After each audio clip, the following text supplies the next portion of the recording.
Check, check, check, check, check, check, check, check, check, check, check, check, check, check, check, check, check, check, check. So no audio Mm-hmm. is coming through.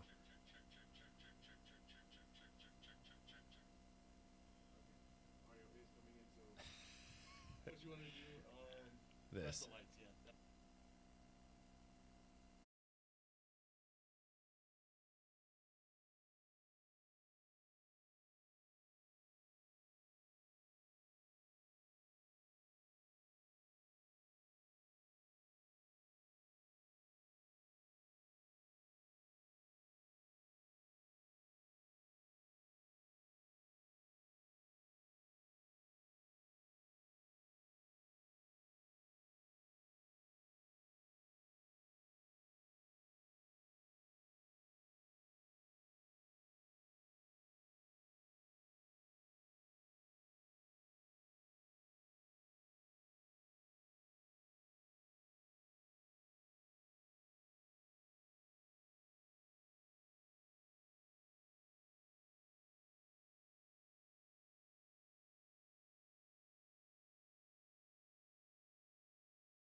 Hey, everybody out there in TV land. We are so grateful for everybody joining us this evening or this afternoon or whenever you are listening to this or watching it.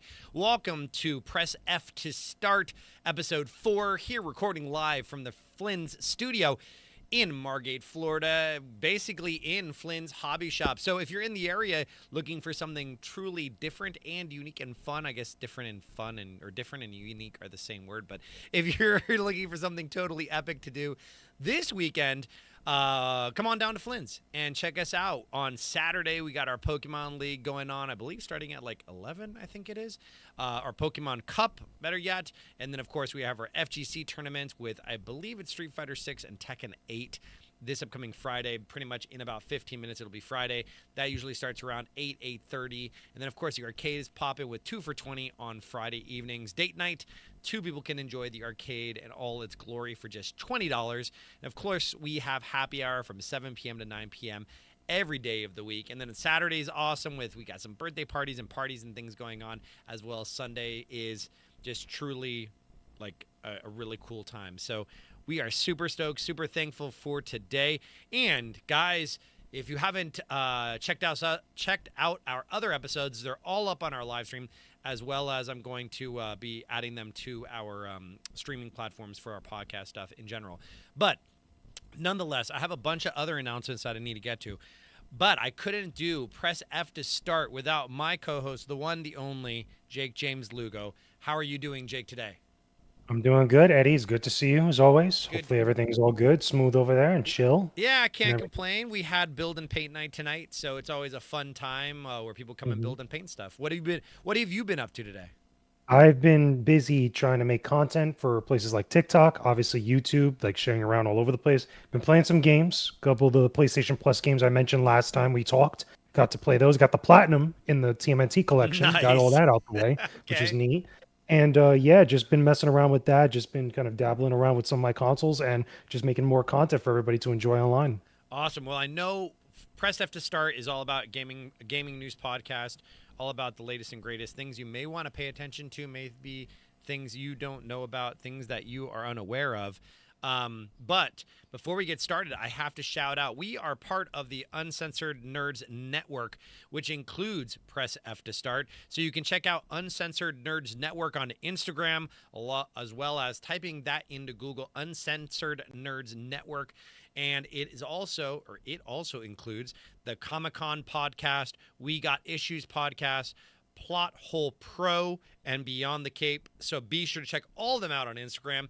And if you're looking to get more Flynns in your life, why wouldn't you want more Flynns in your life? You can check us out on Instagram, social media, TikTok, Twitter or X, YouTube at Flynn's Gaming FL. Flynn's Gaming FL or flynnsgaming.com as well. And Jake, where can the amazing people find more of what you got to share? Well, I am everywhere, literally everywhere. You can find me on Twitter at Jake James Lugo. Follow me on there. I'm literally posting every single day, talking to people, getting into conversations about gaming, pop culture, Star Wars, movies, TV, the whole nine. Same thing also on Instagram, as well as also on Threads and on Blue Sky at Jake James Lugo. You can find me on all those platforms. Of course, youtube.com/ at Jake James Lugo, putting up new content almost every day on YouTube. And then on TikTok, of course, I mentioned at Jake James Lugo, literally every day, multiple videos on gaming, Star Wars, pop culture, movies, TV, etc. I've literally, what's crazy is because I've been uploading a lot of content Yeah. that's also been going up hand in hand on collaboration content I've been doing, Okay. which is nice because I was just on IGN's live threads yesterday talking about the new Daredevil show, Daredevil Born Again. I was on there just having a whole conversation about the premiere episodes, which was fun. And I got to do my own review on my own TikTok. So you guys are getting a ridiculous amount of content every day. Jake has to be one of the most productive individuals I have ever run into when it comes to content You can't stop creation. me. It's like constantly crazy. Like Yeah, I do over there hitting agree with the big multiplier. with with the content that is being pumped out. If you want to see some of the most unbiased video game reviews and insight, Jake takes it to another level. So be sure to check out Jake James Luke on all social media platforms if you're looking for all that awesome content. But you're here now with Press F to Start episode Hmm. 4. Once again, recording live from Flynn Studio. If you'd like to rent Flynn Studio for yourself, hit us up at studio@flynnsgaming.com. Before we get into the nitty gritty of what this episode's about, if you're local here in South Florida and it is, I guess, sometime before March 15th, join us at Sunrise Comic Con, which is at the Sunrise Civic Center, March 15th from 11 a.m., I believe, till 6 p.m. That is a Saturday. It's an absolutely phenomenal time. We have so many artists, vendors, crafters will be there. We'll be slinging exotic snacks and Yeah. freeze-dried stuff, and we're having a Smash Ultimate tournament and all that goodness. As well, Jake is going to be heading up, I believe it's Jake, 2 panels, it is? 2? Yeah, I'm going to be hosting two panels, one of which is going to be gaming focused. The other one is going to be Star Wars focused. Oh, we haven't like pretty much announced or kind of like publicized the details yet. We haven't like shared it on all social media, but that's what I'm going to be doing that day. So I'll be there at Sunrise Comic Con all day. So come say hi, come chill with everybody. Obviously, you'll be there with Flynn's, Yep. with the gaming setup and everything else. It's going to be a nice Saturday. So if you want to get out for a bit, you just want to come chill, that's a perfect plan to do so. I agree wholeheartedly. It's very affordable. Also, if you're in the Margate area, I just like to throw a nerdy little tip out there. If you guys are a thrifter, a retro hunter, if you will, March 8th, this upcoming Saturday, the City of Sunrise is having their annual, I guess, spring cleaning garage sale. I think it's at the Oriole Park. I always forget the name. But if you Google it, Margate garage sale, it's the biggest one of the year. Some really great opportunities to pick up some retro games, some old school stuff, and you never know what you could find at the garage sale. So that's this upcoming Saturday, March 8th. And also, just a tidbit, we'd be getting a ton of invitations to free advanced screenings. I mean, Jake, you've joined us at multiple Yes. advanced I've screenings. reviewed a lot of movies going to those screenings with you that we've been in some of the promos Yep, for including stuff for Beetlejuice, yep. and many others. that we got a chance to go see together, which was fun. So we have two opportunities upcoming, guys, and there are still passes that you can claim. The way you claim them is join our free email newsletter. Links in our bio, or visit flynn'sgaming.com. It'll pop right up there. Join our free email newsletter, because that's where I drop all the information about the free passes. We have two passes that are upcoming. I announced this one already in our last email, but it appears we still do have a few free passes for it. It's the Novocaine movie coming out March 10th. They're doing the screening March 10th, which is a Monday, this upcoming Monday at 7:30 p.m. at the Regal Dania Point 16 in Dania Beach, Florida. So that's for the Novocaine movie. And then also we got an invitation to the Netflix The Electric State as well, advanced screening. And that's going to be screening on March 12th at 7 p.m. Jake, I didn't tell you about that one, but yes. Yeah, well, now I know. Now you know. So March 12th, Wednesday, 7 p.m., The Electric State. It allows you to capture the show on the big screen. So once again, if you want more information about free upcoming screenings for movies and such, be sure to join our Flynn's email newsletter, because that's where all the details are. So let's jump into it, Jake, because you have done your research, man. You have dug deep to find out breaking news as well as news that's happened in the last couple of days, things that you may care about, especially if you're listening, watching, hearing. Press F to start podcast. Know you're appreciated for that. So let's start straight out of the gate with what we have here, straight out of Kotaku. PlayStation hit more layoffs following recent game cancellations. So, Jake, what's going on over there, man? Why are all these? What's happening, Yeah, dude? there's a lot of stuff. So the PlayStation-owned studio called Visual Arts was the one that was hit by layoffs. Now, the thing is that they were originally, along with Ben's studio, they were working on a live service game. Okay. And PlayStation usually has a bunch of different irons in the fire, so to say, Right. that they're working on a bunch of different games. But unfortunately, when those games get canceled, not all the time do the actual members of the team actually get to go work on other projects. Sometimes there are redundancies there and they get laid off, which is a bad thing. That's been happening a lot lately at a bunch of different studios. That just happened recently with a couple other studios at both places like Xbox, as well as also I believe it was also Rocksteady, and no, more specifically WB Games from Monolith Yep. Studios, Mm-hmm. because they canceled the Wonder Woman game that we talked about here Yep. on this podcast. There's been a lot of places that have been experiencing a lot of layoffs and redundancies, and it sucks to see that because, again, if games don't get made or games don't do well, like this is a common occurrence for a lot of those studios in the industry. So, I mean, the only difference is here is that the games that were getting the games were getting canceled, so that's why they're not able to, or not choosing not to retain a lot of those people. But it's a million and one different ways or reasons why stuff like this happens. So, do you think coming into this from a different point of view, if you're looking to get into the gaming industry, specifically working with one of these studios, is there something that you may want to be more mindful of when choosing what studio to work alongside in hopes of not getting hit by one of these layoffs? I mean, are indie games a little bit more safe? I mean, what do you think about that sort of stuff? Well, I think right now you got to understand that there's almost no safety net. And I Okay. think everybody is kind of on the table when it comes to dealing with this type of stuff. I think that the people who really love developing games, being part of the production process and stuff, I think that they really love it. And they're more than likely going to last longer in this. If you're getting into this, trying to really build a career or trying to build a longevity with your career stuff, it's probably not the best time right now because of how weird things have been, whether it's because of companies changing up a lot of their business practices, because of the redundancies, like I mentioned, in the layoffs. Keep in mind, a lot of this is the after effects or the direct result of what happened with the pandemic, because there was a lot of hiring during the pandemic in that time frame, and a lot of places, including some of these big companies, overhired people. They really kind of started bringing people in thinking that things were going to sustain itself, and it wasn't the case once the pandemic just kind of died down and things kind of quote unquote went back to normal.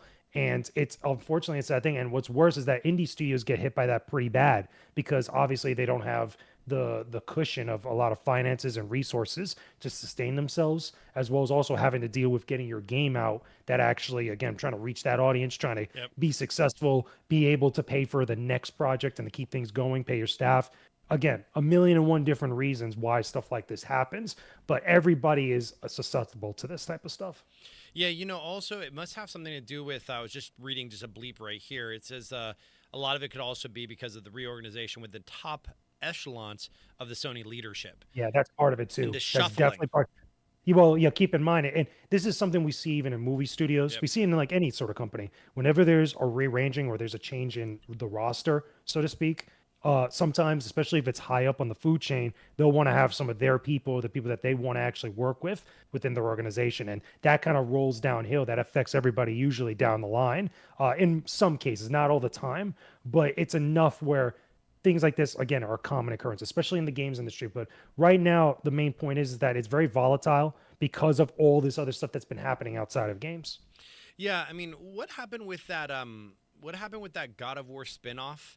Didn't they cancel that project or something like Oh that yeah, that was a while for back. That Blue was a Point? God of War live service game, probably one of the stupidest ideas I've heard in a long Okay, yeah, time. yeah, yeah, yeah. Because again, if you're a big fan of the God of War series, if you played some of the old God of War games from PlayStation 2 and PlayStation 3, Right. or even on PSP and such, you know that game, that series is not built with live service in mind. It's built with single player experience in mind, story, plot, as well as also action. That's a big part of it. There was one time that we did get a multiplayer focus or centric type of God of War game, which was God of War Ascension. Yep. But again, that really didn't hit well with a lot of people. The game still had its single player content, but the multiplayer component was what they were trying to push, and it just was not working. And with this live service, it's a very lucrative type of almost like a glass cannon type of thing for a lot of game studios Mhm. because with live service for anybody that doesn't know, it's a game where you basically pay for different aspects of the game that allows you to play for longevity in a multiplayer setting, whether you play for cosmetics or you pay for certain like time frame of when you could play the game multiplayer. Perfect examples of this is Fortnite, probably the biggest live service game period. Yep. Started with PUBG, play I think it's Players Underground Battlegrounds or something like that, Yep. players something along those lines. But PUBG, people would know of that, as well as also Overwatch.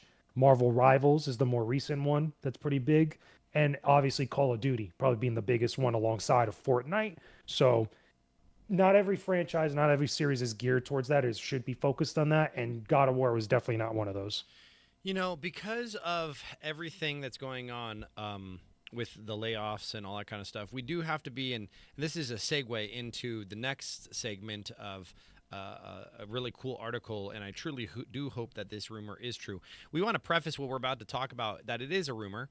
Yeah, heavy rumor It right is a now. heavy rumor. We do not want to mislead Heavy you. rumor with some credibility Yeah. because people, places, I should say, this isn't like some random outlet that's reporting on this. No, this is places like that got credibility with them. Like, what is it? I believe it's oh my god, not Pixel Hyper. Push Square. No, which one? Well, Push Square has the rumor on Push it. Square. Yeah, I blanked out there for a Yeah. second. But Push Square, as well as also other places like Kotaku and IGN, I believe, have reported on it as well. So Right. there's some credibility to this being talked about. So we just want to preface this that it is a rumor, and why don't you share?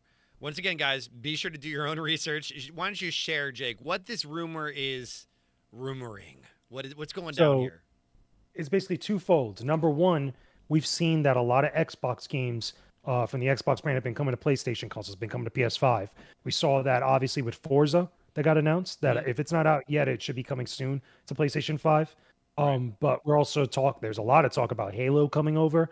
And one of the other ones that have been mentioned that looks like it might be happening as well is Gears of War. Now, then on top of this, in addition to Gears of War making its way over to PlayStation 5, one of the big things that people have been talking about with this is that it might not be coming with multiplayer. It might just be a single Whoa. player experience, Okay. which, if you know anything about Gears of War on Xbox 360, Xbox One, Xbox Series X, and a Series S, multiplayer is a huge part of Yeah, Gears of War. huge part. Huge part. Like again, whether it's the multiplayer online ranked battles, whether it's the horde mode, multiplayer is a big part of that experience. It's kind of like with Halo in the same way that it fits that Xbox brand. You get a single player experience, you get a heavy multiplayer community and component to it. So losing out part of that is a huge loss. Now again, it's not confirmed, but I would hope that that isn't the case because you can't bring over Gears of War and then just completely clip off a big chunk of it that people love. Yeah, I agree wholeheartedly, and it wouldn't make a whole lot of sense for them to do that way. Well, well, there's be a number of reasons for it. I I mean, mean, it yeah, could of be course. because they're probably remaking Gears of War 1, because we've had a Gears of War remaster Right. before the Ultimate Edition on Xbox Series X, which is still on Game Pass right now. The other thing about it too is that they're probably either remaking it, they're probably revamping it. That could make more sense. They could be having it where it's like a separate component, kind of like what Call of Duty Warzone is Hmm. to traditional Call of Duty, like for all the yearly releases that come out with it.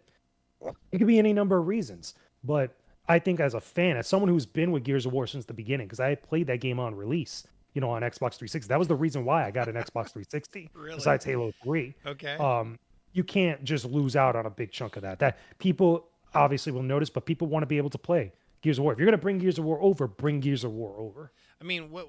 Speaking of pre-releases or day of, evening ofs, man, they should bring back that whole gotta wait in line at GameStop, at Yeah. midnight in order Midnight release.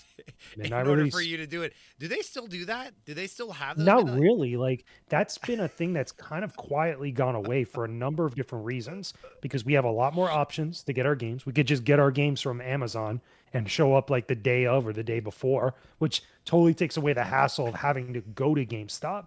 I think also GameStop's relevance in a lot of different ways has gone down because of their business practices, their perception by the audience and by the people that are their consumers. A lot of that has due to their customer service, which I think was a huge problem for years that people have said. And there's also a lot of game companies over the years, which people have talked about, especially developers, they Right. want to cut off the middleman. They want to cut off GameStop from their sales. So that way they could sell their games either through the digital stores like PSN or Xbox Live or through Steam and stuff. So it goes directly to the people that are making these games or to the actual publishers and the studios that are actually giving the consoles and the platforms and stuff. So that I think is part of it. So they're still around there. I've definitely gone to a couple in recent memory. I think I went to the one for Jedi Survivor that I Right. got that. Yeah. I think I also went for Final Fantasy 16 or Final Fantasy 16 because I got Final Fantasy 7 Rebirth and Remake that didn't have a midnight release, which I was shocked because you would think the bigger games would get a midnight release, but there's a lot of them that just don't get it. I think Madden probably still had one Yeah. at one point because I remember I think it was not this previous Madden, but two Maddens ago probably still had it. But it's one of those things. Is like if you were there for it, you understand. No, I agree wholeheartedly, and I don't want to go off on a tangent, but definitely I was talking to an individual, and I can't disclose names at the current moment because we're working on a project that we want to kind of keep quiet until we have it solidified. But this project does have to do Yeah, with the whole essence of brick and mortars having product that people can't get anywhere else, yeah. and to kind of create that community again. And I miss it most definitely, brother, in terms of midnight releases and standing in GameStop line. started that. Did you know Yeah. that GameStop was really the one that started that Oh, because not only did you get the bonuses of like actual tangible physical items yeah. from them if you pre-ordered or if you got collector's editions and Yep. stuff, they also were the ones that really pushed for events. Do you remember when the midnight release or the pre-release happened for Super Street Fighter 4? Yeah, yeah, I remember that. Yeah. Yeah, I went to that down here when I first came down here, and like that was a big deal. Like they were doing stuff to really hype it up because that was part of the culture of being into gaming, and that's just kind of dissipated at this point. I still remember having grown up here in South Florida, there was a Blockbuster right by my high school. I went to high school in Hollywood, Florida. And I remember it was my senior year. Maybe I had just graduated. And I walked into the Blockbuster, and you could tell, obviously, that is 2003, 2004, Yeah, throwback right over before, 20 years right. ago. Let's go. That man, I'm old. So I remember going in, and speaking of shops doing stuff, Jake, it was really interesting actually because I could tell they were really, grasping for straws at that point because they were actually doing, I think, like a Halo or a COD or something like that tournament in Blockbuster in the Yeah, back GameStop used to do that too as well, by the and video movie game stop used section. to have events like that too because they were part of the same branch. Yep, and then Blockbuster was doing it, and I miss that camaraderie where you could just walk up, start playing something. I never, I can't think of a system that I got on the day it was released because I would always get the system for like Christmas or something like that. So Yeah, me too. I never really had that.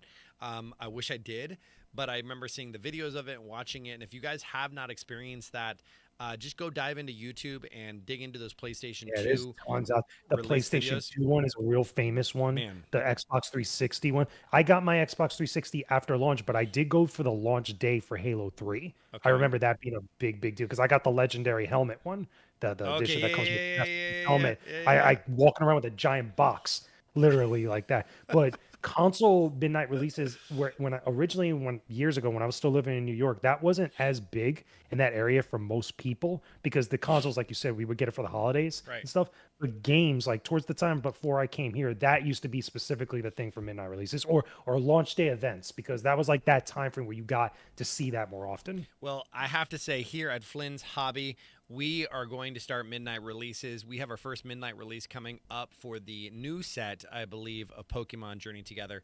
We're going to do a midnight release, and I think it's already announced, but we're going to get back into those midnight releases, Jake. You know, we're gonna start doing this stuff. We're gonna start teaching these people what we got going on. I know it has absolutely nothing to do with video games, but at our last Flynn's-giving, we had we have our Flynn's-giving, which is our potluck dinner with our whole Flynn's family here at the arcade and here at the hobby shop. And I was talking to one of our younger Flynn's family members. He is 16, I think, 15 at the time. And I was talking about Movie Phone. And he's like, wait, wow. They're not going to know nothing about that. He was like, wait at all. He's like, wait a second, you would call this number and you would listen, you know, like what for your movie to go around. Man, they don't know. And we figured things out back then. Let me put it that way. Exactly. And then I said, you know what, bro? It's something even crazier. And Jake, maybe you can relate with me. Even crazier, we would go to the movies and just look at the times that they were playing, and if it was a little while like past, we would just go find something to do until the movie played. like how you know what was the best radically thing? When I was living in New York, and I know it's a quick tangent, but this is a funny story. Yeah. When I was living in New York younger, and we would go to movies on Central Avenue, there was 2 movie theaters side by side to each other, so you could go to each movie theater and actually see which ones had different films. No way. And the other one. And here's the best part. There was a McDonald's, a Burger King, a Foot Locker, and a whole bunch of other like real department stores, all within that same vicinity, like in a parking lot type of vicinity. So it wasn't a closed mall. Yeah. But like you had to walk to it. So like you'd be walking around, going to like different places, and then hit up things right after the film. Like it's really funny. Like it was a different culture, different time back then for stuff like that. Oh man, Jake, I agree 100%. I mean, I remember going to the movies about going to the movies, and let's say you want to go on a date or whatever, right? You got $20 in your pocket and you're top of the world, man. You know, you got money for the movie, you got money for popcorn, you got money for you got money for McDonald's after that, because this was dollar menu days. This was like cheap McDonald's. This was real McDonald's, like in 90s, 2000s culture. Oh my god. Oh man. And by the way, imagine doing that, because since I was a Star Wars fan, imagine doing that during the prequel era for episode 1, 2, and 3. That was, and also the Pokemon, the first movie. That was a trip, especially because I got all the cards that night for the Pokemon movie, and that was a thing. You know, dude, I don't know. I don't think I've ever shown you for episode 1. For episode 1, I was invited. I had entered a contest with the Miami Herald, and I was invited. I won to go see a pre-screening, like an early screening of episode 1, and I dressed up. I cosplayed as the Emperor. And my friend cosplayed as Darth Vader, and we got into the paper. Like, I have the screenshot and everything like that. But like you said, man, it's like you had these opportunities to go in there, be a part of something rather unique. You didn't really know what you're going into because nobody was already there streaming it. You know what I'm saying? Like on Facebook and stuff and Instagram, it didn't exist. And I surely do miss that. But to tie back into video games, you are actually correct, Jake. I would never doubt your knowledge on this. Halo 3 actually had, it's a ranked title. It had $170 million made in the first 24 hours. It was a ridiculous amount. Keep in mind, people got 360s for that. People got 360s for that. They got it for Gears of War, but specifically Halo 3, because Halo 2, if you remember, on the original Xbox was such a big deal. Yep. And people were waiting for that third game after the cliffhanger and that single player. And keep in mind, this was also the early days of Xbox Live. Halo 2 specifically, Xbox Live boomed from that. And then Halo 3 came out on 360, was even more so. Well, believe it or not, Halo 2 is right underneath that at $125 million. Yeah, I'm not surprised. Yeah, because it was that big of a deal. Selling 2.38 million units in the United States and Canada in 2004.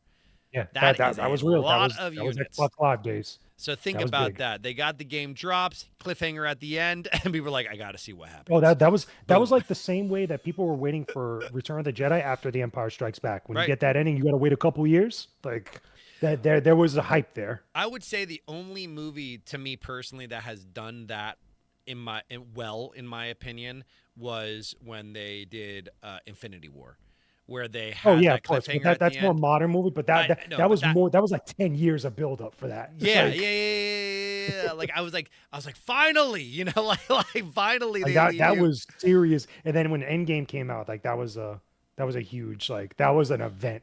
Exactly, dude. That we got to get back to a culture of these events, these gatherings, these celebrations of We still coming got together. them, but They, it's not the same it's though. not the It's same, not the same because things are very different with internet culture, right? with mobile phones and Yep. mobile devices, but also the types of stuff that people are getting excited about are very different. Yeah. It's just a lot of it has changed. I agree 100%, man. I mean, we get phones on a constant basis. If you call Flynn's Hobby or Flynn's Arcade and you ask me, and you get me on the phone and you ask me a specific question about pricing, I will say, I do not know. You have to come in like we used to come in back in the day and check the price here in real life, believe it or not, because that's become a horrible trend that I see happening across the board where, oh, how much does this cost? I'm like, listen, dude, you got to come in and check it out. We got to get back to the days of those $170 million in the first 24 hours of a game release A where lot. people are super stoked. Believe it or not, Grand Theft Auto 4, I think it is, Hmm. they actually broke a record with $310 million in sales on the first day. Okay, I wouldn't be surprised at that because keep in mind that That was the is, first numbered sequel in a while that came whew, after San Andreas whew, and all the spin-offs. man. That's why. But And then that, I would be surprised if Grand Theft Auto 5 would be in that conversation as well, because Grand Theft Auto 5 was also huge. yeah, And that's when they also did the GTA club, the online club. yep. I agree wholeheartedly. So you see, Halo and GTA's got something going on because they're Of all up course, yeah. there in Like those top Halo, arenas of GTA. Look Halo at what and Grand Theft Grand Theft Auto. Auto 6 is going to be like that. Wait until it comes out later this year. Watch. Or not later this year, next year technically. Yeah. No, I agree wholeheartedly. So, switching gears ever so slightly, I know I saw you, Jake, post about it recently. Be sure to check out Jake James Lugo on Twitter, on his on X, on all his platforms. Sorry, guys, I am drinking spicy water, as Omel calls it. Liquid Death makes the burps come around. But before we get into this topic, be sure if you got a question or comment, I am monitoring the chat if you are joining us live, doing our best to respond back. I'll go through them towards the end as well. And if you guys want to ask questions, we do have some questions coming in, and I figure Yeah. we could take a moment now, Just Jake, get if 'em. you're cool. Bring them. So Bring first these off, questions guys, in. if you're listening to the podcast, thank you so much for joining us for Press F to start episode 4. We're here to give you your gaming news. So first off, Michael asked about Sunrise Comic-Con. We already answered that. Sunrise Comic-Con is not this Saturday, but the following Saturday, Next March Saturday, 15th. yeah. Jake James Lugo will be there. I'll be there. Of course, we're nothing without the community, so you're going to be there. The community's going to be there. It's going to be a great time, Yeah, guys. come out. Come through. Chris, phonetically correct, is heading up the show alongside City of Miramar, City of Sunrise. We're going to be breathing freeze-dried snacks out, arcade games out. It's a great time. And then also that evening here at Flynn's Arcade and More in Margate, Florida, we're having our one and only karaoke night. The theme for karaoke this month is emo. So it's our emo karaoke night here at Flynn's from 8 p.m. to 11 p.m. So thank you, Michael. Hope to see you at Sunrise Comic-Con. We have another one coming down. Sorry. Oh, collecting the Johnny. Hey, I love the shirt, brother. Appreciate it, collecting the Johnny. We are going to be coming out with a store very soon. This is a Flynn's arcade shirt we did at our Not at a Con Cosplay Con in September of last year, and be sure to check us out there. Michael says here, went to a midnight comic release. Yeah, I didn't even know there were midnight comic releases. They're definitely midnight really comic didn't- releases. I didn't Wasn't know that that. also for the Death of Superman? I I think that was think back so. in, yeah, like the 80s, right? I think so. Or I think so. 89, 80s, 90s, because I don't remember the year. Yeah. But I know there's some big comic arcs or releases that's happened too. Yeah, I remember that. Maybe the New 52 or something like that. I Yeah. don't remember. No, I agree wholeheartedly. The mere fact that they had comic book releases was like really cool. Once again, they got to get back to this sort of stuff. A shop that does a really great job in 2 different categories here locally for releases for albums and releases for comic books are these two specifically. So we got the beats in Oakland Park, Florida, and we got the beats in Lauderhill. They do a phenomenal job on releases for vinyl. If you're into vinyl and records and music, we got the beats. Check them out. And then our friends over at Famous Faces and Funnies 2 in Boynton Beach do a phenomenal job also with releases for comic books and graphic novels and all that kind of stuff. Let's see what else we got. I mean, that's pretty much. Oh, thank you. We appreciate being a fan. Still singing. Okay, cool. So we got all those questions out of the way. Sorry, guys. We just want to take the Keep time them to coming. interact. This is live, so those listening to the podcast, thank you so much for tuning in and being patient with us. And if you have a question, feel free to email us at flynn'sgaminginfo@flynn'sgaming.com. So first off, we saw Jake, or I saw on your X, you posted about this. You posted about PlayStation launch's new PS5 beta testing program, Yes. and you got into it. Yes, I'm in Yes, it now. you got into Like, it. Yes, yes, yes. so this is a weird thing to talk about because Do it. it's one of those voluntary things that you don't know if you get a lot out of it because like they're very clear about like you're not getting paid for being part of the betas and stuff. You're not really getting much. And I wish that they actually did something for people that wanted to join this. Like if you Okay. give something to people that have like a PlayStation Plus or a PlayStation Stars account like that, give them something for doing so, for being loyal to PlayStation as a customer. But basically the PlayStation Yeah. beta system or the beta program allows you to get certain demos and certain like updates to PlayStation 5 specifically a little bit earlier than what people are going to get. You're kind of the beta testers for a lot of this stuff. So it helps give them info about certain problems, errors, or what's working better or what's great of stuff, you know, specific things regarding PlayStation. Now, you're not going to get games like full games and then be able to own them. That's not the purpose of it, which is again, it kind of sucks because then it would give people a little bit more access to certain things and give them a little bit more data, but also reward people for being fans of PlayStation and loyal to the brand. They got to find some way to do that, but it's something neat. And as someone that has gotten products and games and codes early, it's another avenue for me to do so, or at least explore it in the way that I know a lot of you guys are going to explore it, you know, when you join it. But it's something.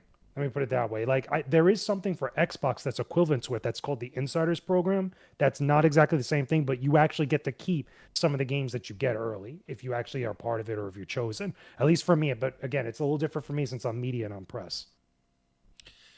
Well, with the beta, I agree 100%, Jake, because, you know, as I'm listening to you tell me what beta is, you know, did they ever have a time in video games where they would actually compensate people for testing on video games?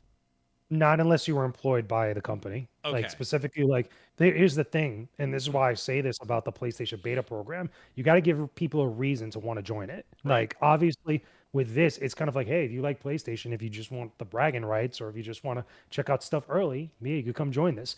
But imagine if they said like, hey, if you do this and you do it for a little while, we'll give you stuff for PlayStation Network, or we'll give you some free PlayStation Plus for a month. Or if you have PlayStation Stars, so if you have a PS5, I'm pretty sure you also have PS Stars, Yeah. we'll give you like an exclusive trophy or digital item or Right. digital thing that puts it on your name or your PSN tag that shows like, hey, I'm also a part of the beta program. Like something you got to give people a reason to want to actually be a part of it and be rewarded for it.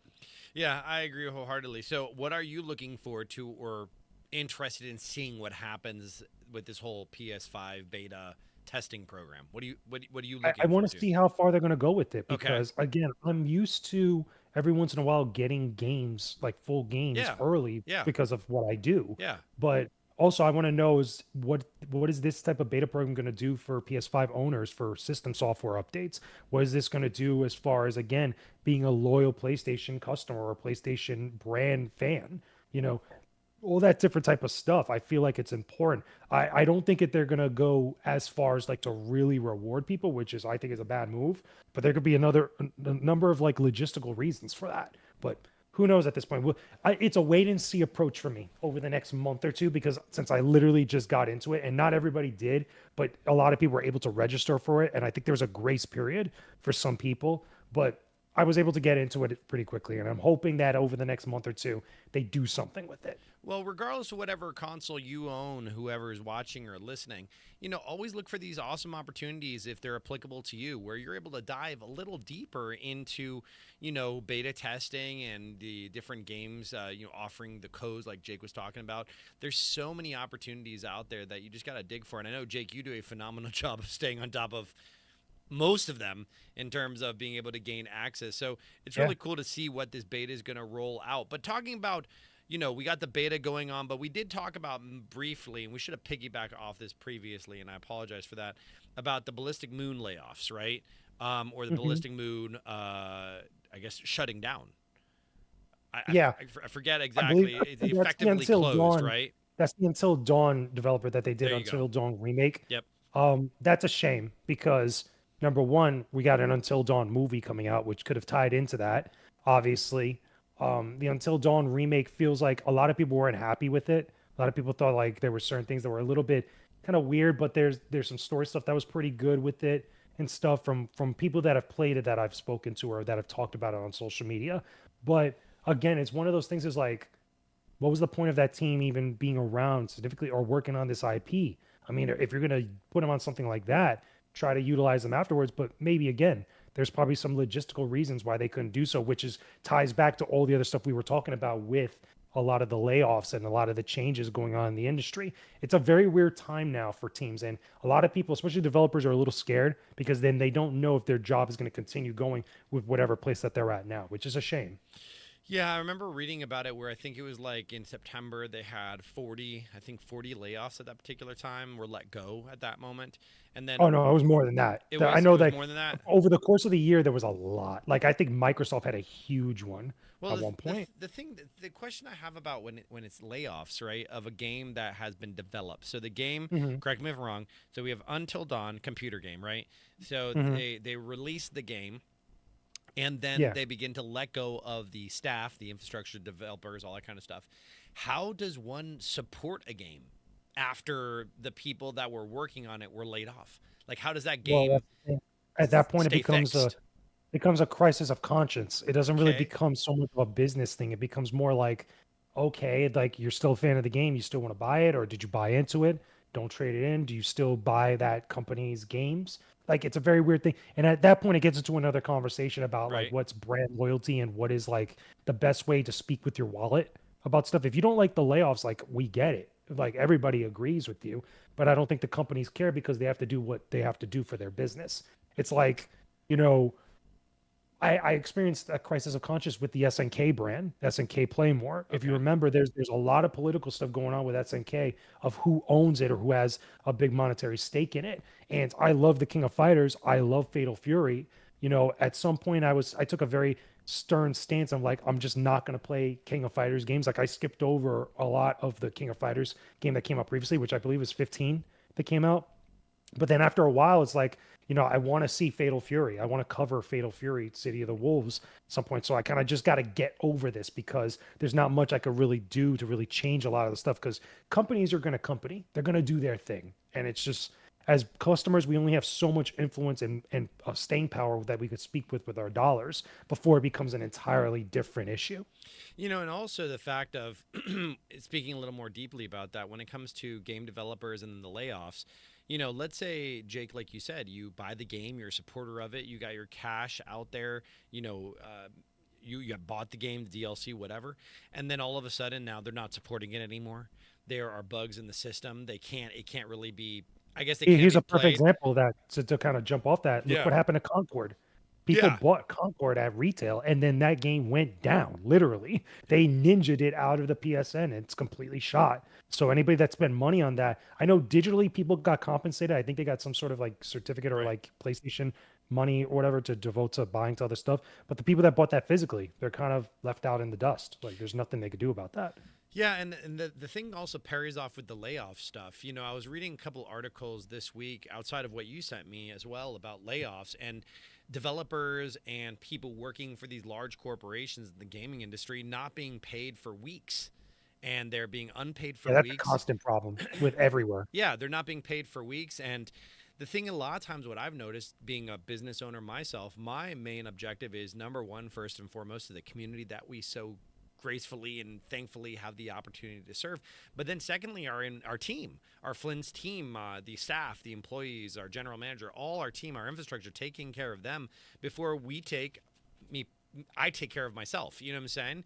And I Yeah, see but these here's the problem with that. Like, it's a difference in business philosophy because a totally lot of those companies, especially the bigger companies in the games industry, they're not run by just like a few people. They're run by a conglomerate. right. Usually, it's like PlayStation is run by Sony Interactive Entertainment, or Xbox is run by Microsoft, and usually they'll kind of go through the frustration of a lot of people, or the vocal minority, quote unquote, of people on social media, if it meant that they could kind of cut corners and cut the cost of something so they could do other stuff to keep sustaining their business. And it's a weird kind of like really harsh reality of any industry, but especially in the games industry, where one perfect example I could give you, Yeah.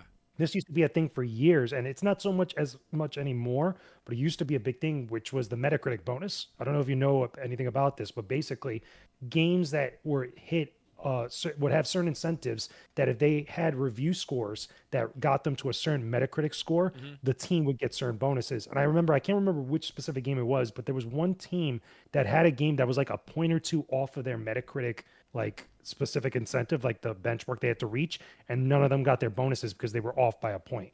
And it was like really ridiculous, and a lot of people were mad about it because it felt like you're just taking money from this team and kind of like holding them to like a strict guideline here, and it didn't seem fair to a lot of people, which I agree with you. I think that there was a big emphasis on Metacritic and review scores from critics on various different outlets that was way too much. It was overemphasized in some way. But again, it comes down to certain business practices, business philosophy, and certain morality that you see from certain companies that I think that the common person would more than likely probably disagree with.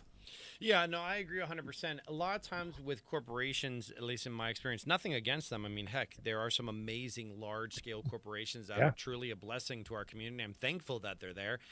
But 9 times out of 10, there's this distance, right, between leadership and the employees, and there's Yep. this massive disconnect where you have the leadership and the CEOs and things like that calling shots of things they know nothing about. And then you have the employees here busting their hump to try to make it a reality when it really should be like this, where they should be communicating with each other and working together in benchmarks to go up or down. If the CEO of a company is getting a $200 million bonus, not that that's happening, but let's say it's getting a $200 million bonus, but then you got hundreds of developers being laid off at the same time, one should call into question that person's ethics and be like, hey, what's actually happening here? But once again, not to ramble, like Jake said so eloquently, support the developers and support the games that you want to support with your wallet.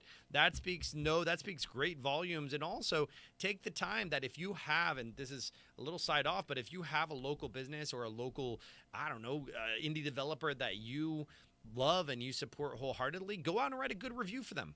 Find whatever platform it is, rate them positively, give them that affirmation, because I know it means a lot to me. I know, Jake, I see your comments on your YouTube. I mean, dude, when someone comments, you comment back like Mhm. within a couple minutes. Well, You're yeah, like, ding. that's just how it is, the engagement Yeah. and stuff, especially as a content creator. And being able to say thank you for your support, because like I say all the time, without all you beautiful people out there in TV land listening to us, watching us, we wouldn't be here without you. So we're truly blessed and thankful for that. So to switch gears ever so slightly, we have a release window for the anticipated superhero game Marvel 1943 Rise of Yeah. Hydra. Supposedly it's seemingly revealed. Now, is this a rumor that No, they this is have? real. Okay, this is Now, real. now Okay. this is real, I believe. Now, the game is real, I should say. Now, the Yes. release window is usually a thing that's kind of floated around from different places because Right. often a lot of the studios sometimes don't give a solidified date Right. because things change. Literally, some things could get delayed or they'll push it a year for whatever reason. It could be a development issue. It could be just finding the right time slot to release a game. Be any number of reasons. I know this one, they're still planning for Marvel 1943 to come out in 2025, I Right. believe it is. Yeah. And they're also making a Black Panther game, which Yep. was announced a while back. But again, there's a lot of different irons in the fire for Marvel as a brand like that because there's different studios working on different games. Keep in mind, we got other Marvel games that are supposedly coming that we haven't heard about for a while, including Wolverine from Yes. Insomniac Games. But that's a very extenuating circumstance because they just had a lot of their stuff leaked out a while Yeah. back, which was huge problem that influences things like this. But we did get a trailer a little while back about my Marvel 1943, which looks cool. It's got Captain America. It's got what is it, Black Black Panther. It's got Panther. Nick Fury. It's got what is it, I believe Black Widow as well, but also I think one of the Dora Milaje that Really? works with Black Panther. Okay, yeah. Uh, and they're fighting Hydra, which is pretty cool. So we got to see, I think, a little bit of gameplay, but not a lot. And we got to see more cutscenes than anything else. I believe that was announced either at Summer Game Fest or at one of the previous Game Awards, if I'm not mistaken. Because I remember watching it and covering it. Well, if you guys are looking for a little more information about Marvel 1943, as the name suggests, the game has a historic setting taking place in occupied Paris. It's a single player action adventure that they'll let you play as a beloved heroes such as Black Panther and Captain America, as well as two other agents looking to take down the evil Hydra organization. So that Yeah, should be which a I believe lot of is fun. which I believe out of that is Nick Fury and one of the Dora Milaje. That'd be That was kind one of of the other cool. characters. That's kind of cool, man. I mean, that's pretty. I mean, the short gameplay that I watched also looks really cool.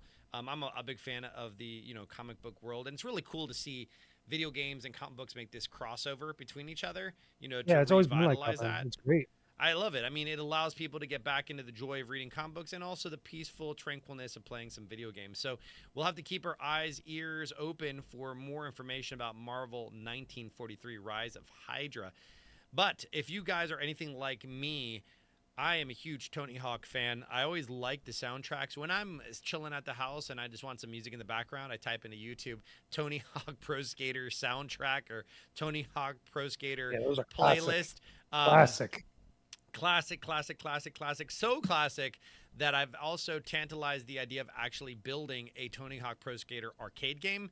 How would that work? Mm. Not entirely sure, but I know it is possible because there are PlayStation 1 and PlayStation 2 integrations and adapters you can use for controllers. So, but anyways, you guys, if you haven't heard and you haven't seen all the promotions that they're starting to go out there already, we have Tony Hawk Pro Skater 3 and 4 being remastered. Correct me if I'm wrong, Jake. They are remastering 3 and 4, and that's They're pretty much remakes, though. Like yeah, it's that's what I was Tony gonna Hawk say. Pro Skater 3 and 4, but much like the first two that were remastered or Right, remade, right, right, right. pretty much they're built almost from the ground up, but they're essentially the same games with some remix stuff to them, which was great. I don't know if you ever got a chance to play the first one Yeah, with Tony Hawk's Pro Skater 1 and 2. yeah, yeah. That one when it re-released, but it was great. It's just there's a lot of nostalgia with that soundtrack, especially when you know that music, like, and you associate with certain levels, but also the way that it feels to play a skateboarding game that really, ever since Skate, well, not Skate or Die, but like Skate, one of the other series that Yeah, came yeah, out from Microsoft, yeah. that was really like, that type of genre had really taken a backseat. It had gone away. That was a product of like the late 90s into the 2000s when you really think about it, because Tony Hawk's Pro Skater was really the one that started that trend, that really made it to a fad. And then we got like BMX games, we got SSX, obviously for Yep. snowboarding, and many others as well, and a ton of racing games that like fit within that same thing, like the ATV series and stuff. But Tony Hawk's Pro Skater is really a product of kids that grew up within that era, that really it's really got into the skateboarding culture, but also played that game on PlayStation 1 specifically, and eventually Tony Hawk's 3 and 4 on PlayStation 2.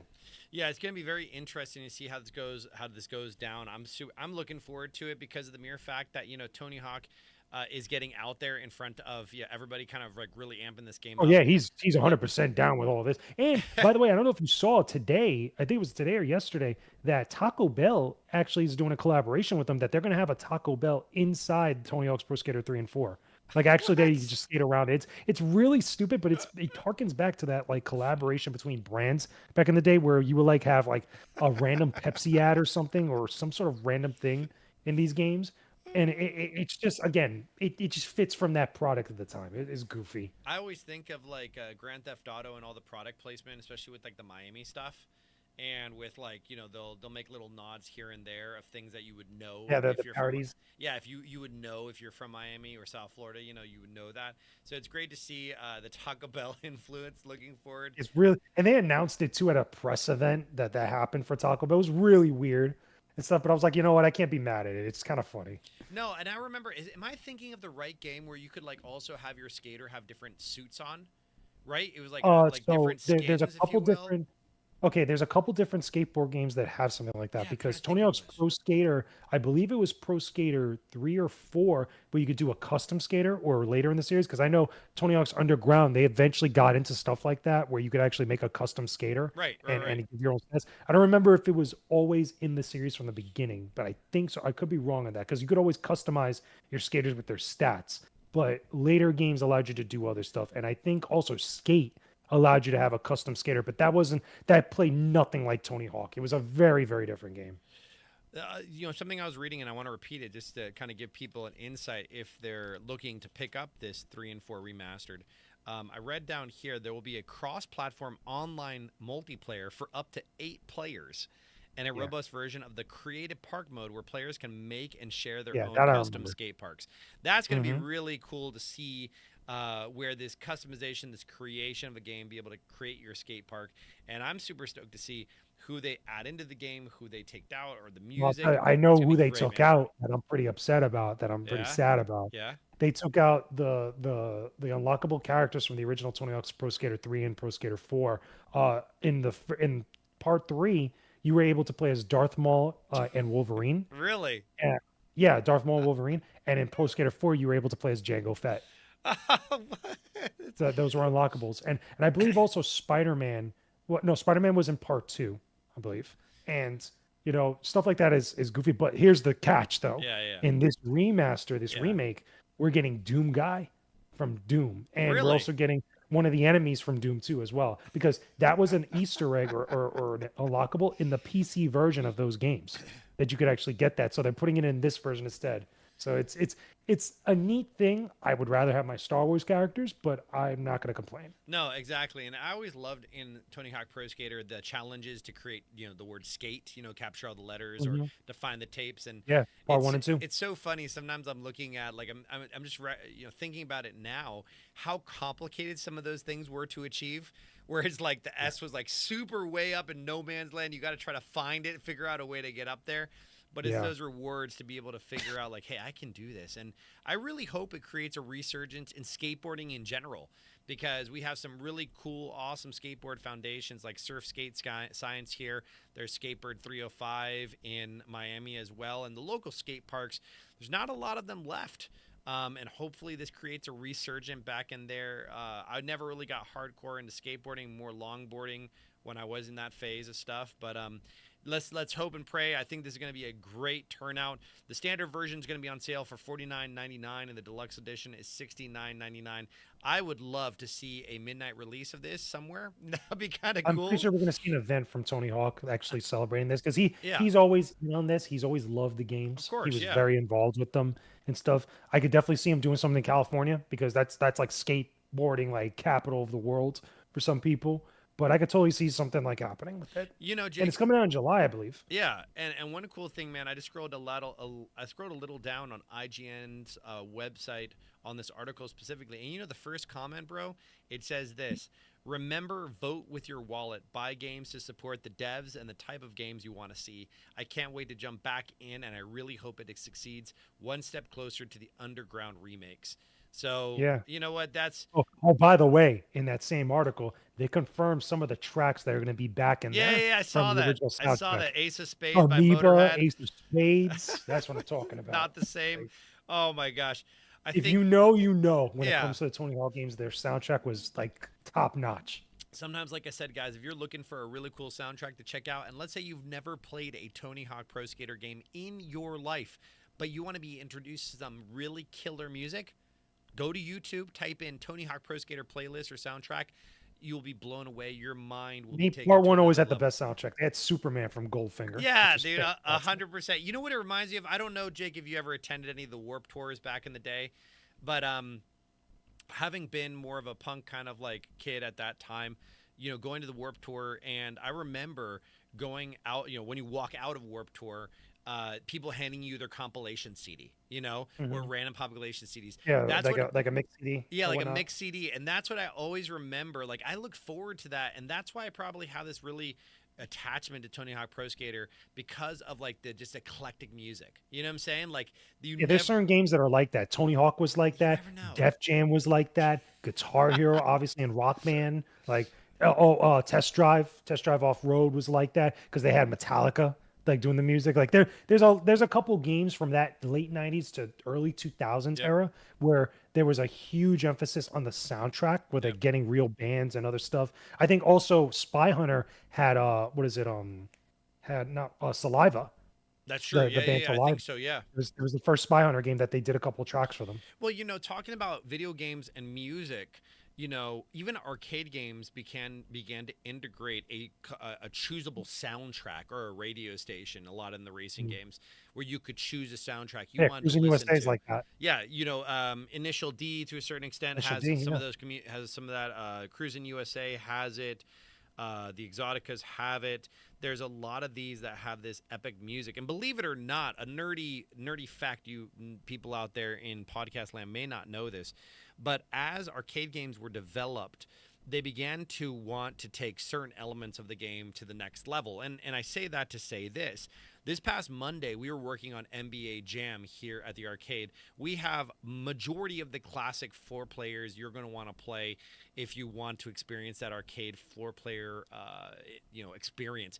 We have, TMT in the four player. We have NBA Jam in the floor player. We have NBA Hang Time, You also have Rampage, Simpsons X as Men, well. Simpsons, Gauntlet, all these floor players. So we were working on our NBA Jam. Manny and I were working on the NBA Jam machine on Monday because the sound kept getting kind of wonky. And the reason why I was telling you guys, a lot of times they began to emphasize certain components of arcade games, be it a kick harness to add a new button setup, like Tekken has a kick harness. That was not included in the original JAMA harness, so they had to have something additional to it. And then in NBA Jam, believe it or not, Jake, there is actually an independent soundboard that Oh, runs really? Just for the independent soundtrack? just for the soundtrack, just for the music, just for the boom shaka laga laga. That Oh yeah, because because all that was real, like recorded sound. It wasn't like bit music or yeah, like bit sounds. It and was they like real like and they wanted you recorded to sounds. feel it and hear it, and in that cabinet, it's a standard four player cabinet, but in that cabinet it has a big old fat speaker right above you, like larger than your normal standard one, with its own volume pot or Wow. petrometer underneath it that you can increase or lower or whatever. Put it And on then max, blow them away when they I do a mean, dude, jam. we have our team meetings on Mondays, and Manny and I were messing around with it, and Terry, our general manager, came up and she's like, could you guys quiet down a bit?" Because it was like boom shaka laka laka, because it was just like It was um, massively it loud. was very, very, very loud. But see, that's music and video games go hand in hand, like peanut butter and jelly, because they wanted to increase the experience, like we're talking about now. This all has to do with how you experience the game, or even if there isn't music, or if there's a subtle background music. So I'm super stoked. It sounds like, Jake, you're super stoked for the new Tony Hawk Pro Skater Yeah. game. We'll definitely have to do like a playthrough, maybe not a playthrough, but like a play together. Maybe on one of the streams, Mhm. we'll play together and have a good time with it, because I'm always a huge fan. But before we go into yet another segment of the show here, once again, guys, drop your questions or comments in the chat if you're here live with us. If you're not, just enjoy the questions and comments as they Yeah. come along. But Jake, before we get to the next segment, what is your favorite? Let's say, I'm gonna leave it this: board riding game. Like you physically have to ride a board in the game. Like Like a skateboard like or a snowboard. something like that. You physically have to ride something. There's probably be Tony Hawk's Pro Skater 1 Okay, then. I would always default to that because okay, there's not a lot of them that are okay, made like that across the years that I could really think of. I mean, SSX is the other one that people would go to. right. It's like a really, really big deal. And the same thing with Skate, you'd say that as well. As far as full games, like there's definitely games that have characters that have done that, but I don't count those. So I would just say Tony Hawk's Pro Skater 1 specifically. People would probably default to part 2 because that was like the better version of the PS1 games. But I always liked Pro Skater 1 a little bit more. I'm gonna go towards Tony Hawk Pro Skater. Definitely is interesting, but if you want to check out a really cool board riding game, I go back to Cool Borders. Cool Okay. Borders from 2000. Then it was we had Cool Borders 4, we had Cool Borders 2, we had Cool Borders 3. I just enjoyed the music. Once again, also a really good soundtrack throughout it also, and it was just Yeah. that snowboarding vibe. And the coolest thing, I liked that it was ported over to the mini PlayStation. You know, Oh yeah. the emulator one they came out with. It was Oh, ported the over Vita? to that. Oh, No, not no, the no, Vita, the no, no, no, PSP?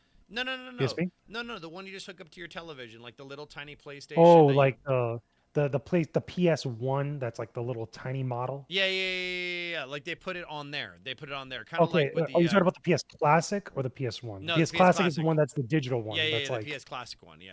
yeah, So okay, yeah. they put that game on there. So, but once again, guys, go out and test some games, and you never know what you could run into. Find some sick music. If you want to find a really interesting game, go check out Papa the Rapper.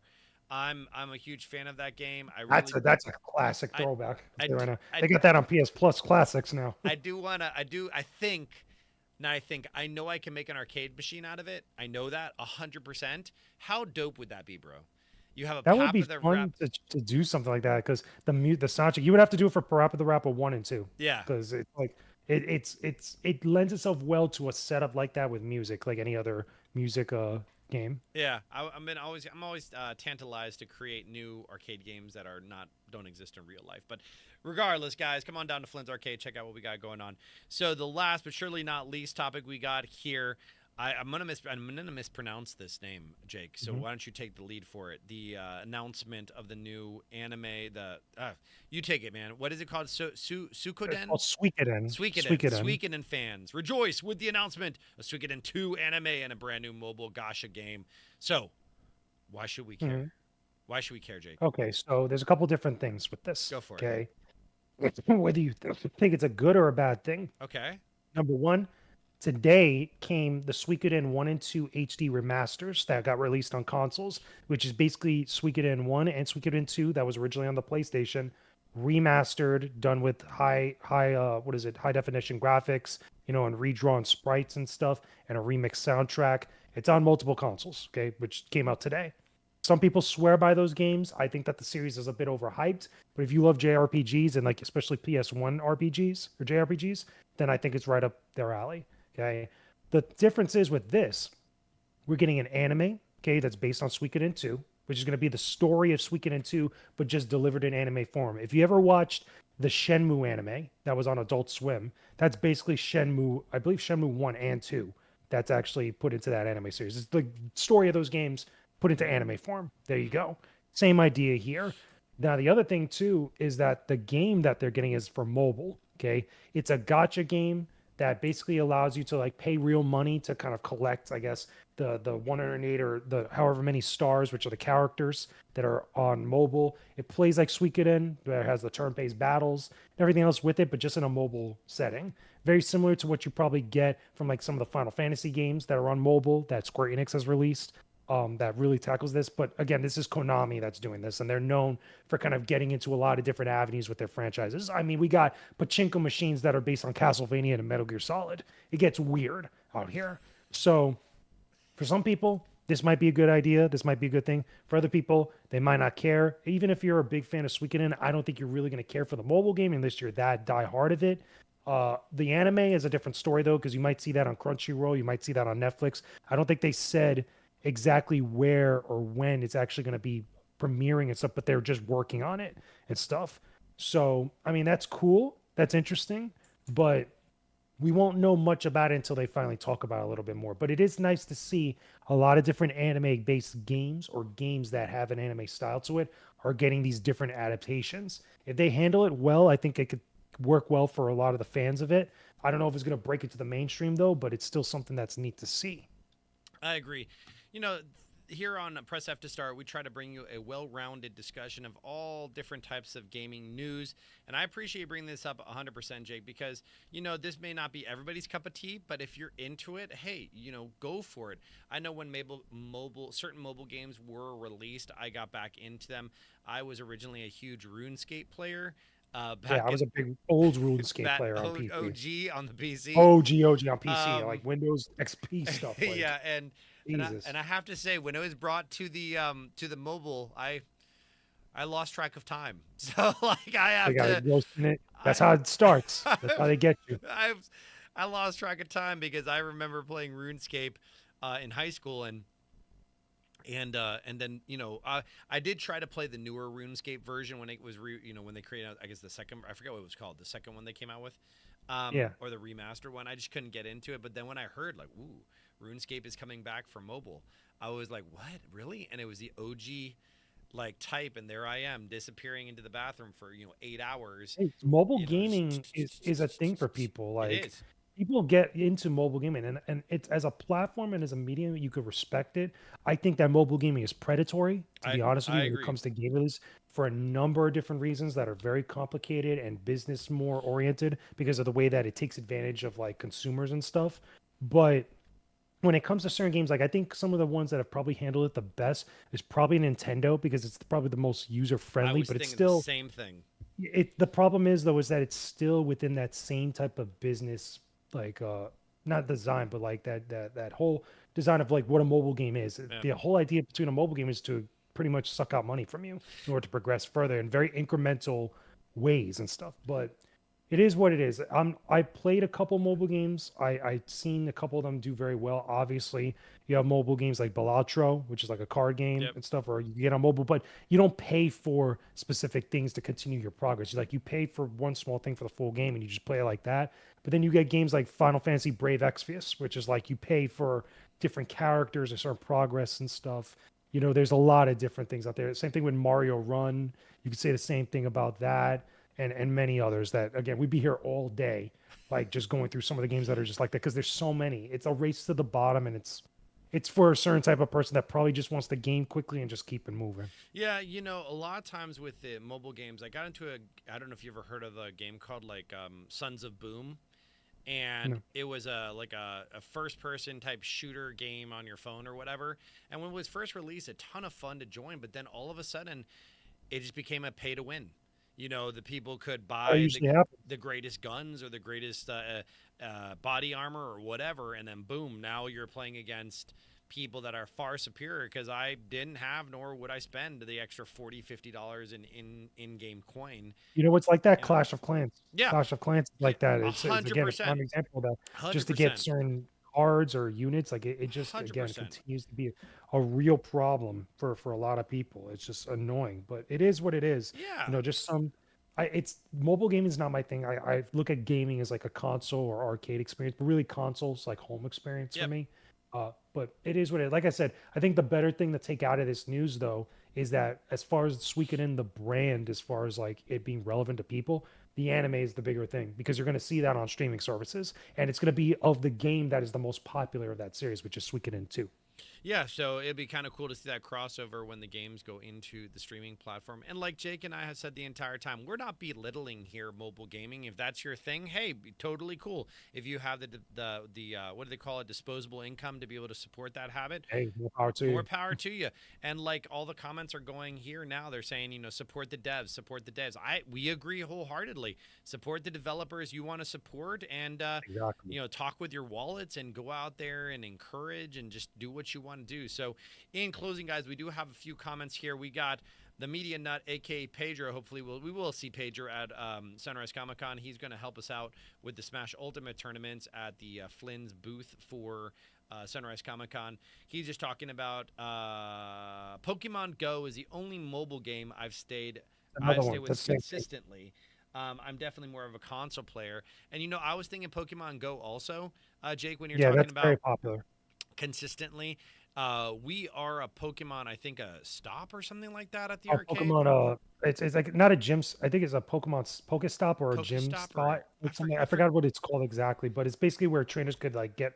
I don't know if they could replenish stuff, if they could find like certain types of Pokemon or certain special Pokemon or something along those lines. Yeah, I agree wholeheartedly, and or I do agree with that because I know I've seen people walk up to the front door when we aren't open and And be on ask their for it, phones. right? And no, they'll just like they'll know they're there, so I could think you spin a ball or something like that Okay, on the yeah. game or something. hmm So it's definitely People look for that stuff that are oh yeah, really into it, like because they have totally. gatherings for that game specifically. Totally. No, I agree wholeheartedly. They look for it. And they have we got the way we became either a Pokestop was actually someone of a certain level had to like nominate us or something like that or like put us Yeah. in. So that was really cool. They did that years ago. Jumping into Instagram, guys, we have a few last comments here. Michael says skate was too complex. Which And game? skate Oh, Was too Skate, yeah, Skate complex. was way too complex. Yeah, because Skate wasn't as mainstream as Tony Hawk. Skate, just to do a simple trick, you had to go through a whole process. Like it was just not fun to do that. Right. And now I'm saying that the complexity, I'm seeing the complexity in my mind. So I do agree with that wholeheartedly. We had here, Michael, maybe this is a question we can develop, we can cover in another podcast where he's like, what is the process to get into developing games? That I think is a whole other I can conversation. answer that simply. Go Like it for it, depends dude. on what you want to get into. Like Okay. if you want to get into development as far as like being an artist, a concept artist, a modeler, a rigger, or a VA or voice actor, or anything that's related to that, or even in just community management slash like social media management, you got to go to the companies, you got to look up, see what they're looking for, and try to find the other avenues that lead up to that, whether it's going through indie devs or indie studios that are looking for people, or going to college for that. Because remember, if you remember a couple years ago, I talked about how I went to Miami-Dade and I Yeah. spoke there for Make Games Miami, and I talked to people that are trying to do stuff like that, making their own games individually, or trying to look to join an indie company and eventually get to AAA development. And a lot of them were all going through the same thing. You know, at the time, I was speaking more from media, like their relationship with gaming media and journalists and stuff, but still you could see a lot of the types of people that go into it and what the types of things that they want to do as far as it as being a career path. But you got to know exactly what you want, and you got to understand that like it's not an easy path. It's just not like any other career path. There's definitely some turbulence with it, but especially now with game development, with how things have been progressing and changing and stuff, it's pretty tough. Yeah, and then also surround yourself into those environments the best as possible. There's so many different conventions Talk to going on. people. Yeah. PAX would probably be a fairly good one to go GDC, to. GDC is coming up soon, very, very soon. Like I've never gone to GDC, but I know people who have gone a lot, and that's usually a place if you're in trying to get into development, besides PAX or PAX Prime or PAX West, like that's one of probably the most ideal spot to go to. It's expensive though. I will say, like you Wow. break the bank going there, it's not cheap, and like I think you have to have a second or third gig before you could even really save up enough to go there. Some of those passes like $1,000, dude, just to walk it through the door. Well, I had a mentor of mine and he gave me this idea. He's like, Eddie, listen, a lot of times if you want to break into certain industries, you're going to have to sacrifice in order to save up for something like that. And the comparison he gave was as opposed to going out to Chili's once a month, save up your money and go out to like a Houston's or a Morton's once. And your circle of influence somewhere in a Houston's or a Morton's level is going to be different. So, although expensive, I agree wholeheartedly. They could save and they could make it a reality. And I would say the first step is just wanting to get into it, like wanting to get it done and you get Doing it something, started, knowing what you want. exactly. Doing what you want. We had a company from Soul Roxas, no Bam Margera and the new Tony Hawk. And then, Okay, that I can understand is a little annoying because keep in mind there were some changes to some of the Tony Hawk like remakes like that. right. There's licensing, and I think also keep in mind they had a lot of skaters in those first couple games, and back then it was a very different time. A lot of people that were getting involved with games weren't getting big paychecks like they want to eventually get at some point. Remember, this is the big problem with the Def Jam series. That's the reason why you haven't seen them remastered because the Def Jam games had all those hip hop artists from Def Jam and a lot of other artists that were involved over the years. And look how big gaming blew up because they were just doing it for free back then. Most of them just being associated with it to get their name out. It's a lot different now. Let me put it that way. And I'm pretty sure Bam Margera is going to want to actually get paid to have his likeness and stuff involved. Well, a lot of times I find it that when money gets involved, things get a little wonky and weird. And to me, I look at it like, yes, everyone should get compensated accordingly, especially if you're going to make money off their likeness or their image, things like that. So, the follow up question was, what do you guys think about leaving Bam Margera out of the game? And I've had the privilege and honor of meeting Bam and his lovely wife Danny here at the arcade, and my interactions with both of them were always pleasant, and they still are pleasant. And I believe wholeheartedly that they have at least from the last I spoke to them, a big heart with different animal rescues and different things going Mm-hmm. on within their community.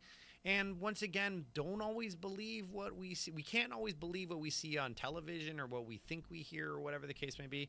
So the fact that he is, well, I don't know if that is that a fact that he will not be in the remastered version.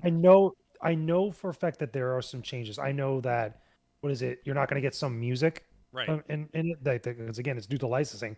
To me, I have to look at it specifically to see if that's like totally true and stuff. But I definitely think that if that's the case, it's probably because licensing. Two, they probably haven't announced them yet or found a deal to figure it out. Because remember, he was in like the first Right, couple, right, if right, not right. a lot of them. Yeah, he was in a bunch of them, if I remember. But it could be any number of reasons for it. It's like I don't think it's bad blood with Tony Hawk. Like if that's the case, I doubt that. Like Yeah, I doubt that too. But once again, we don't know. We can only we can only assume. And we're just excited to see a Tony Hawk Pro Skater game come around and a new generation be introduced to it. Maybe be introduced to yeah. skateboarding and the skateboarding culture. It's just all positives all around. So I think that wraps up all of our questions for Mhm. this evening. We don't really have any other additional questions, but once again, guys, I want to make sure we got all the questions. Once again, guys, we're super stoked that you joining us or for joining us on episode 4. Press F to start, a gaming news podcast presented by Flynn's Arcade and More here in Margate, Florida, with my great host, Jake James Lugo. You can find Mhm. us, Flynn's, at Flynn's Gaming FL on Instagram, TikTok, X, Facebook, flynnsgaming.com. You can join our email newsletter. We have awesome advanced screening tickets coming up as well. And Jake, where can the people find you if they want to just, I don't know, dig more into what you got going on?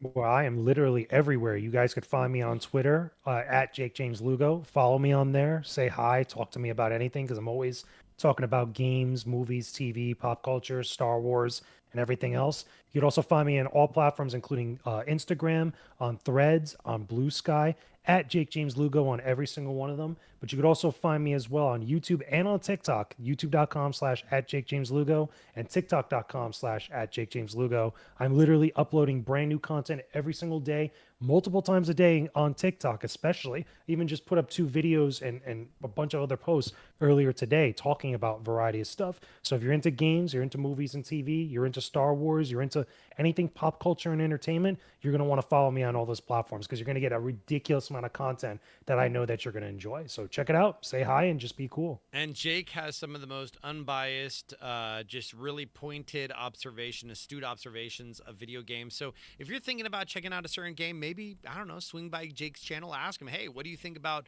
checking out this game? Is it worth it? I'm sure he'll give you a Yeah, very let me know. constructive, Talk about everything, yeah, exactly, constructive, literally. criticism or ideas about it. But once again, guys, video games are meant to be fun. They are creative expression. So we surely do hope you have fun playing them, enjoy them, relax. And if you're ever in our area of Margate, Florida, aka South Florida, come on down to Flynn's Arcade, where it's just $15 unlimited play. We're open every day of the week other than Monday. And if you're listening to this before March 15th, be sure to swing by and say hi at Sunrise Comic Con at the Sunrise Civic Center, 11 a.m. to 6 p.m. We're usually in the gym. We're going to have some awesome exotic snacks and freeze-dried stuff, probably some Gundam kits, some video games, some arcade games, a Smash Ultimate tournament. Jake's going to be hosting 2 panels. And Mhm. Chris, Phonetically Correct, going to be hosting some panels as well. Snarky J is going to be there. It's going to be a great time, guys, just to kick off. It's going to be fun seeing everybody. Just say Yeah. hi. Yeah, 100%. It's going to be a great time to kick off the convention season. So, once again, guys, my name's Eddie Acevedo, one of the owners here at Flynn's Arcade and More. I'm super stoked that you joined us for episode 4. We surely do hope you have a great rest of the day. And if we can ever be of help, be sure to reach out. Know you're loved and appreciated. And until next time, may we all live long and prosper. We'll catch you guys on the flip side. Take it easy.